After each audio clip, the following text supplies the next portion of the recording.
விவசாயிகள் பிரதம மந்திரி பயிர் காப்பீட்டு திட்டத்தின் கீழ் குறுவை பருவநெல் பயிருக்கு காப்பீடு செய்து கொள்ள மாவட்ட ஆட்சியர் அறிவுறுத்தியுள்ளார். மயிலாடுதுறை மாவட்ட விவசாயிகள் பிரதம மந்திரியின் திருத்தி அமைக்கப்பட்ட பயிர் காப்பீட்டு திட்டத்தின் கீழ் 2025-2026 ஆண்டு குறுவை பருவ நெல் பயிருக்கு காப்பீடு செய்து கொள்ளலாம் என மாவட்ட ஆட்சியர் H.S. ஸ்ரீகாந்த் தெரிவித்துள்ளார்.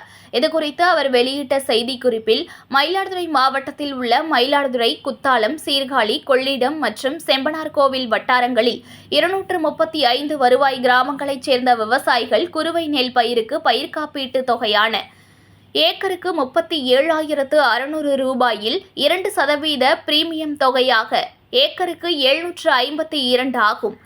பயிர் காப்பீடு செய்ய கடைசி நாள் ஜூலை 31ஆம் தேதியாகும். விவசாயிகள் தாங்கள் பயிர்க்கடன் பெறும் தொடக்க வேளாண்மை கூட்டுறவு கடன் சங்கங்கள் அல்லது தேசியமயமாக்கப்பட்ட வங்கிகள் மூலமாக பிரீமியம் தொகை செலுத்தி பதிவு செய்து கொள்ளலாம். மற்ற விவசாயிகள் தங்கள் பகுதியில் உள்ள பொது சேவை மையத்தை அணுகி பதிவு செய்து கொள்ளலாம். கூடுதல் விவரங்களுக்கு agricultural insurance company of India limited நிறுவன மாவட்ட ஒருங்கிணைப்பாளர் செல்வம் தொலைபேசி எண் 9770000430 என்ற எண்ணில் தொடர்பு கொண்டு விளக்கங்களை பெற்றுக் கொள்ளலாம் என அச்செய்தி குறிப்பில் தெரிவித்துள்ளார். செய்திகளை உடனுக்குடன் தெரிந்து கொள்ள லைக் பண்ணுங்க, ஷேர் பண்ணுங்க, சப்ஸ்கிரைப் பண்ணுங்க, மறக்காம கமெண்ட் பண்ணுங்க.